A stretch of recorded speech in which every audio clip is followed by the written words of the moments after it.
Celine and her family are living the dream. Well, our family's dream anyway. Celine and her husband Adam and their three boys live in a 30-foot travel trailer while traveling full time. She grew up a pastor's kid on the prairies in Saskatoon, Saskatchewan, and she's a twin.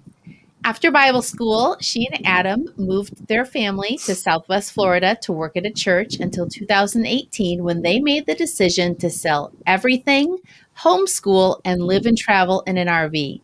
They run a marketing and website design business while exploring Canada and the United States. And they are cast members of a TV show called The RVers. So, welcome, Celine. Hi, it's so great to be with you. I am so glad that you could be with us today. And just tell us a little bit more about yourself and some of the things that you enjoy doing, maybe a little bit about your boys, just some stuff like that. Sure. So I have three boys who are 12, 9, and 7 years old. And we got on the road in 2018 to start traveling full time. We've done a lot of road trips with our kids, but it was a new experience to sell everything and go full time with traveling. We wanted to see a lot of the US and Canada, and having my husband working two jobs kind of restricted that. So with us moving full time just to our personal business that we run, we can work remotely and travel wherever we want, whenever we want to. That's wonderful. So, you know about life in an RV, which is very different than just camping. Um, It's funny right? you say that because we actually do say to a lot of people, we don't really understand much about camping because RVing is so different.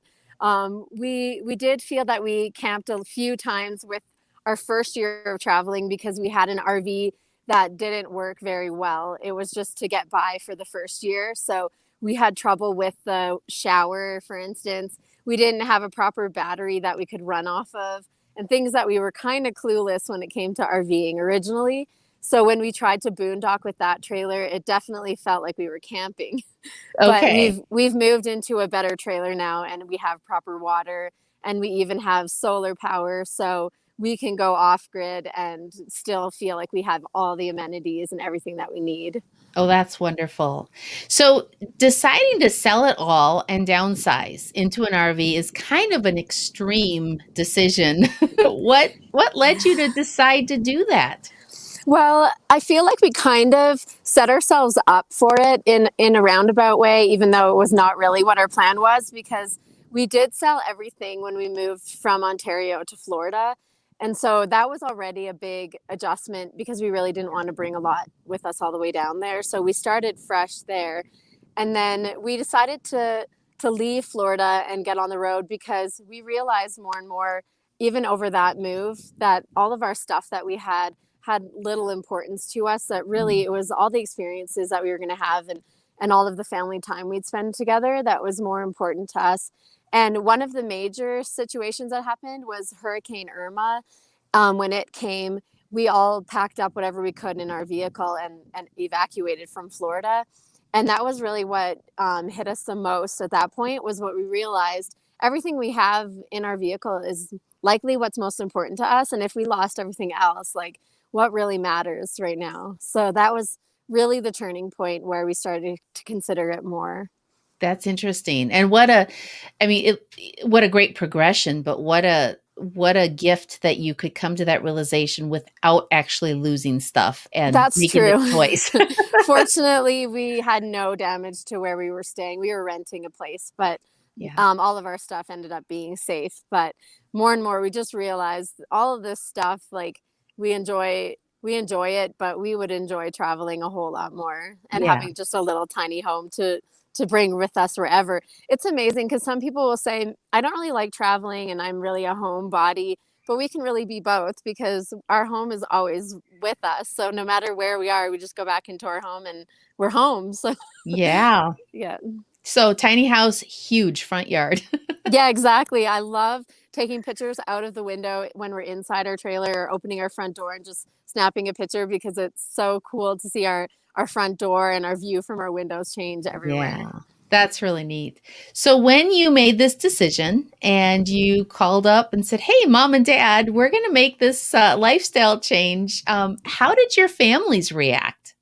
They were really positive about us even moving to Florida. I think that that was a big change because nobody else in our family had really moved far away. I have one sister who we all moved away from when I Mm. was younger, but the rest of us have all been around each other. So I think after that big jump, I think our family was pretty open to what was next for us because they had already seen us move that big move down to Florida, and Yeah. I don't know. They're pretty accepting of it. They enjoy flying out to find us different places, and then we get to meet up with them. So that's kind of a perk. That's true, and you're mobile, so I suppose it's a little easier in times when borders are open to get back home and see them than when you were Yes. in Florida. You're right. We have our own schedule, so we could go back more. We did try to go back to see our family about 2 times a year when we lived in Florida, and we're doing about that right now. But I think it gives our family more interesting places to come and find us instead That's of right. continuing to come back to Florida. They get to see the places that we're going to. Yeah, that's really cool. So how old were your boys when you made this decision, and what did they say? They were only 4, 6, and 8, and Okay. that was us when we were leaving Florida. They were very little when we moved to Florida. So it was, I think, the hardest for my oldest because we had settled him in a school, Mm. but he had been homeschooling before that. So he did know the difference between being in a school and homeschooling. So it was just the matter of, letting him know he was going to have to say bye to his new friends we had made down there. But besides that, they really are great in the car and going on road trips. Even from Florida, we would drive straight 24 hours back to Ontario, and they were really great with car rides and car trips. So I think that they were excited.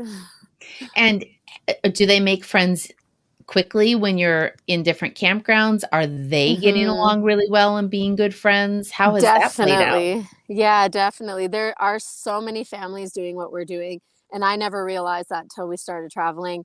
I just thought we were crazy and like the only people, maybe the only Canadians that were doing this, but coming down into the US, it's very popular here. And so all the other families that we come across, they all learn to make friends immediately and get to know the kids that we're with because they know that we're going to be with them for a little while and then we have to say Mm. bye and move on and meet more people. And it's great with technology. The kids who they find they really had a connection with, they meet up online with and continue to connect with each other that way.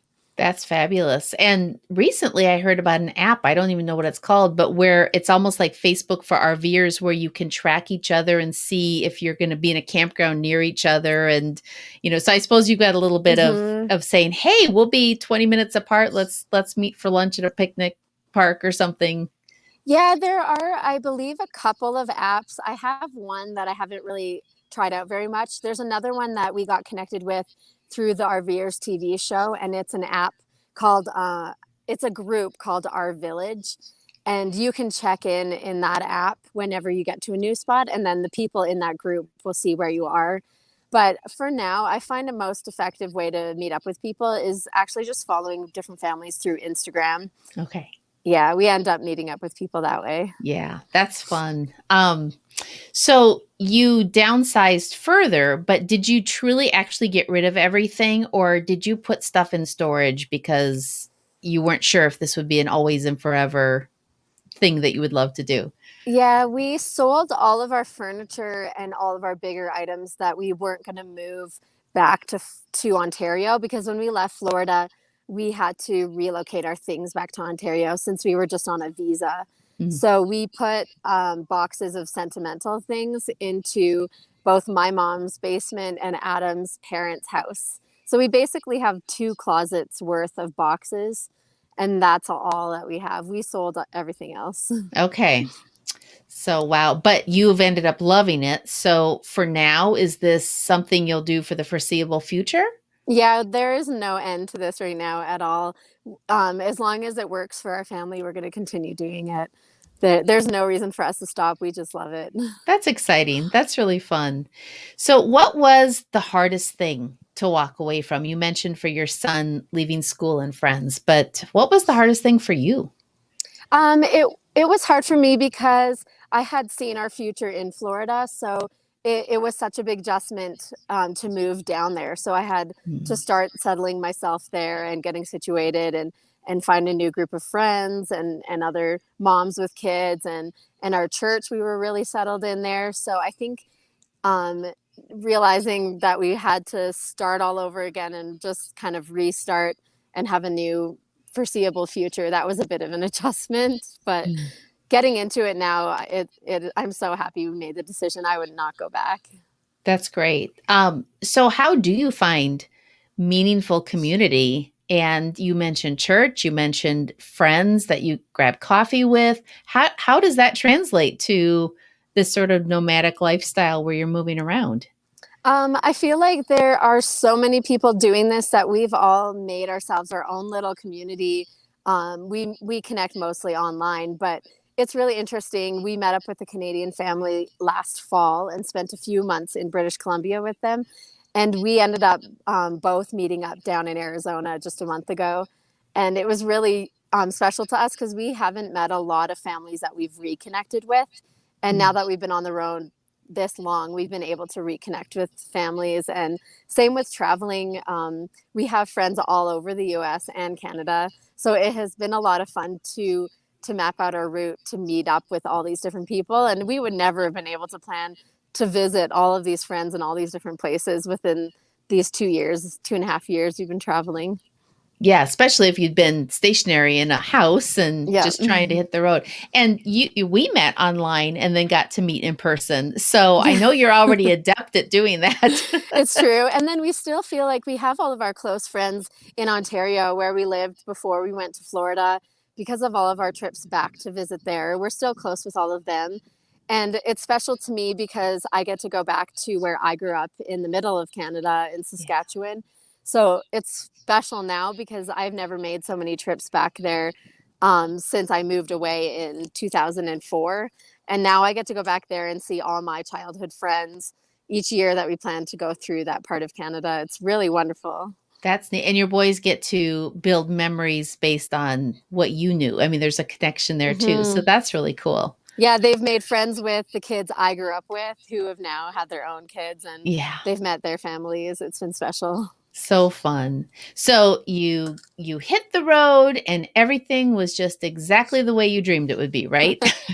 We had no clue about RVing at all, so it was quite hilarious. We barely even knew how to light our oven and to make our hot water turn on and basic things like that, and we were already moved into it. So we had friends show us how right before we got on the road, and for the first little while, it did just feel like an extended vacation, but Mhm. there were a lot of things to learn and adjustments to make. So it's never easy to make such a big change at first, but you have to know that the change can be hard and learn to be flexible and you'll get through it.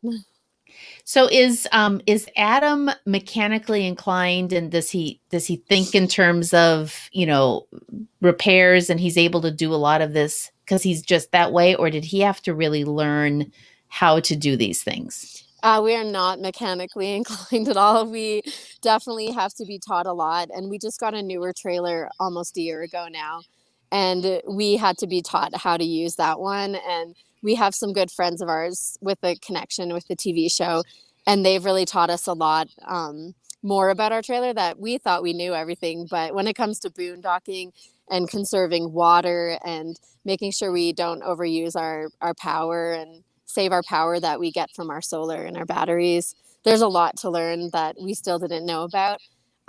We watch YouTube and we ask questions online and join Facebook groups to help us. Well, that's great. And I will be honest, that is the piece that scares and worries us the most about making the jump is that we're not mechanically inclined and we're like, But what do we you can have problems with your house too. You can still have I things know. go wrong with furnaces and But hot we water know who heaters to and call here. We don't know who to call for we'll it's learn, but true. yeah.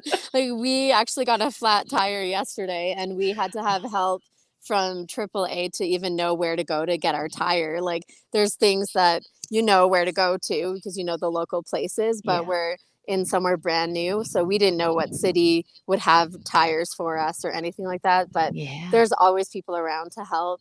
And you just have to accept that and just be willing to ask for help. that's great. So what is the hardest thing that you've done since hitting the road? Um, it's a big question. Maybe just learning to navigate new places. It's an adjustment. Even going to grocery stores that are Mm. new, like everything is just new everywhere you go. You're constantly changing your location, your environment changes, just everything around you. You have to get comfortable with change constantly. And growing up, I was not comfortable with change. Mm. So you have to learn to be able to adjust easily. So the flip side of that that's interesting to me is that by having your RV, you have a constant in the midst of all Hmm. of this. So that kind of anchors you, which made me wonder, like, with all this change, how do you balance work and homeschooling with this adventure so that you still sort of have these routines and the things that need to get done do get done? That was hard for me because I really do love schedules. I grew up in a private school that was very scheduled, and we learned to make our own schedules. And I had schedules at home, and so my life was very scheduled. And coming into this kind of lifestyle, you really have to break free from it being really able to plan out everything, because you really can't expect every day to look the same. So my kids have learned to balance our days with school, sometimes in the evenings, or sometimes it's a weekend.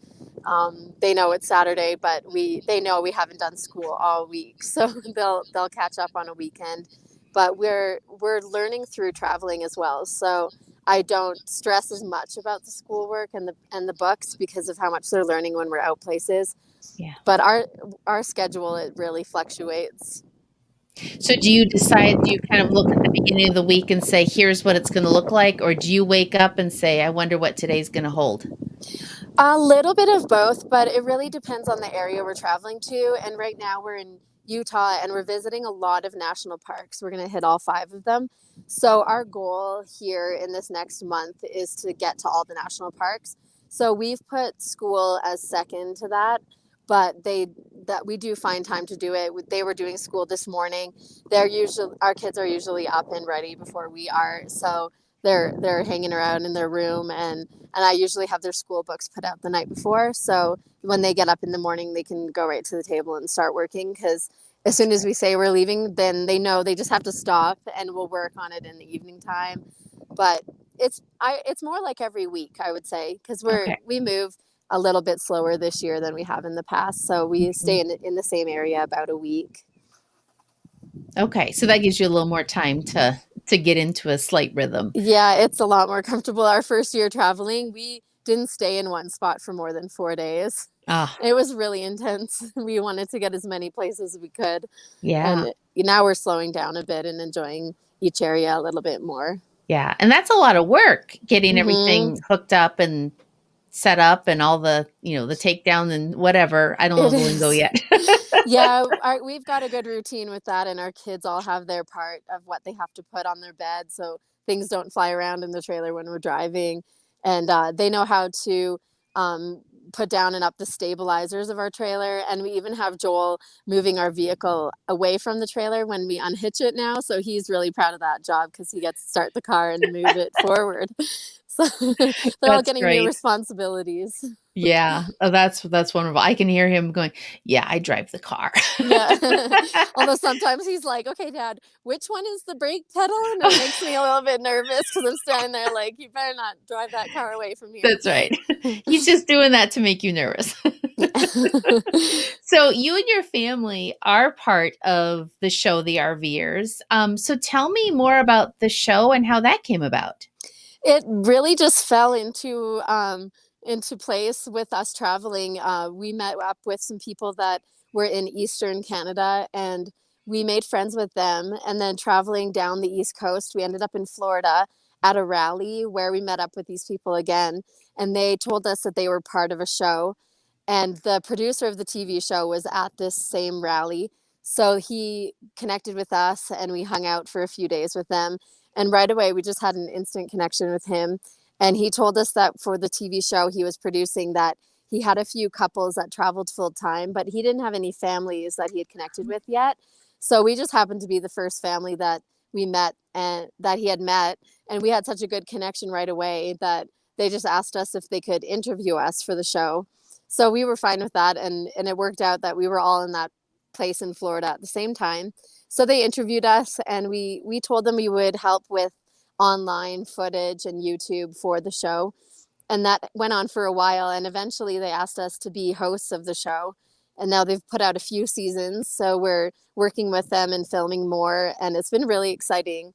It's just something we didn't expect at all, really. So this is Yeah. really a new thing, and we love to document what we're doing. So if we can send footage to them and help them for the show, then it's just a bonus. That's great. So what does that require of you? Does that determine where you go at all, or what things you do when you're somewhere? Yeah, it did in the fall last year because they wanted to install solar and lithium batteries into our trailer. So we made our way out to British Columbia where they were able to do that for us. But we had plans to stay there into the winter time since it was warmer there than the rest of Canada. So that wasn't really restricting for us at all. There's other times where they just ask us to submit footage to them. And so we've got a good camera that we use that has good quality video. So we are able to send that to them. They haven't communicated with us yet if they're going to do another filming where they need us in one spot yet. Okay. Okay, that's really cool. And where can people see the show? Where is it aired? It's on Discovery Channel and PBS. And there's a lot of other stations that we're starting to pick up. There's a lot of smaller ones. You can find us on Amazon Prime TV, I believe, as well. Okay. Some of the channels you have to pay for the episodes, but there's many that are free. You just have to check your local listings for PBS because they are all determined in their own regional area when they're Sure. going to play the show. But Okay. season 3 has started. So Okay. Oh, that's yeah, exciting. So it is. you were you in season 1 at all? No, we were in season 2 and now Okay. we're in season 3 with our solar install. Okay. That's really cool. So there's probably a mom listening who is thinking that, this could be an appealing lifestyle for her and her family. What would you tell her? And specifically, where should she begin if she wants to pursue this?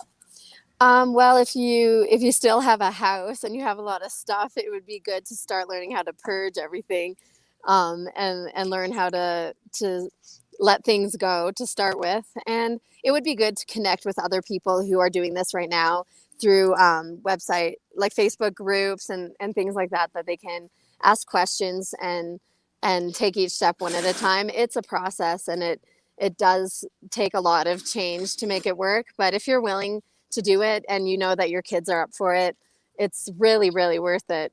Yeah. Have you seen with COVID, have you seen an increase in families doing it full time?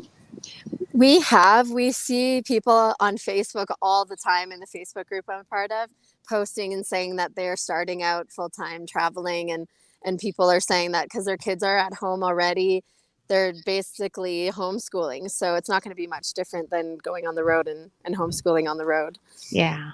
So what has that done for campground reservations? Is it hard to get them? It depends where you are. Like I said, we've been boondocking so much that we haven't been to very many campgrounds at all. So we haven't found them to be necessarily really full because we've been in areas where there are a lot of snowbirds that would normally be here, but because of COVID, they're not traveling at all. So we found it actually pretty easy to get into places. Okay. That's good. And I just realized I totally know what boondocking is, but there might be somebody listening who doesn't. So do you want to explain what that is? Sure, there's a lot of places that you can park your RV or tent even for free, and it's public land. And there's a website online. You can just find a map, and it maps out all of the land that you can park at. And when you boondock, you don't have electrical hookup and you don't have water hookup, so you have to run off of your water tanks, and you have to have batteries or a generator that can sustain power so that you can stay remotely, and you're free to come and go as you want. We love it because we don't have to check in and check out of campgrounds at certain times. we can sleep in and not feel rushed to pack up and leave to move on. We can stay as long. Usually, most places you can stay up to about 2 weeks, and then you have Okay. to move. So we love that. It's so much more flexible. Plus, campgrounds can sometimes determine how close or far you are away from where you want to explore. But Mhm. with boondocking, we find we can find free land close to the national parks or state parks that we want to be at, and it's really nice to be in nature more. And we find spots where there's nobody else around, so we have no neighbors close to us. And it's Mhm. crazy now because when we do choose to spend a night at a campground, it feels so odd to be parked so close to other people now because Yeah. the kids love when we move to a new spot. We actually relocated yesterday after one night in a different spot because we wanted to try to get a better internet or cell signal. And the kids just jump out of the car and say, "Wow, look at all the space we have here." And they just start running around and they love the open space that we get. That's great. And I bet you get to see the stars at night like you just don't anywhere else. It's incredible. When we were down in Arizona, before bed one night, I had the kids come outside with their pillows, and we have an outdoor carpet that we put down in front of the trailer. It kind of cuts back on dirt and stuff getting inside. And we lied down on that outdoor carpet and looked up at the stars, and it was so dark out. And I could have laid there for hours, but it was getting Oh, really late. wow. You're making me really want to get ready to do the next thing. We sold our house. We have sold most of our furniture, and we're renting while we get the kids off to college, the older two. So we're getting Right. close, but man, I can't wait. So what stops are on the itinerary for 2021? We have plans to continue going to the five national parks here. We're at Bryce Canyon right now, and we're heading to Capitol Reef and Moab and Arches. And Mm, then we're going to make our way up to Yellowstone. It's difficult after that to make a lot of plans based on the border being open and closed, but we're allowed to be here in the US into the summertime. So we have to make a decision how long we want to stay here or if we want to cross back into Canada in the summer to see some of our friends in the areas where it's cold during the winter times. So yeah, yeah, it's really hard to plan right now, but the nice part about it is that we know that we'll have our home with us no matter where we're going. So yeah. yeah. Yeah. Oh, that's great. Well, as we wrap up, and oh, this has been a fun conversation. But one question I ask everyone, it's a little more lighthearted, but what is your favorite gadget? And I know you do a lot in the kitchen. So and with the RV, I'm really intrigued to hear Yes. what you come up with. So I would really be torn between my KitchenAid mixer and my Instapot. I find a lot of people who I've met say that when they got on the road, they gave up having their mixer because they didn't think they had space for it. But there was no Mm, way I was going to let that go because I make all of our bread and dough and I bake in the trailer. So yeah. not having my mixer would have been really difficult for me. The Instapot is really awesome because when we're out traveling or even going from place to place with our trailer, getting set up and everything, it gets later in the day and close to dinner time. So in Instapot, we can make our dinners really fast. And Yes. it's really, really wonderful to have an Instapot when you're traveling. So I can't Yes. pick between those two.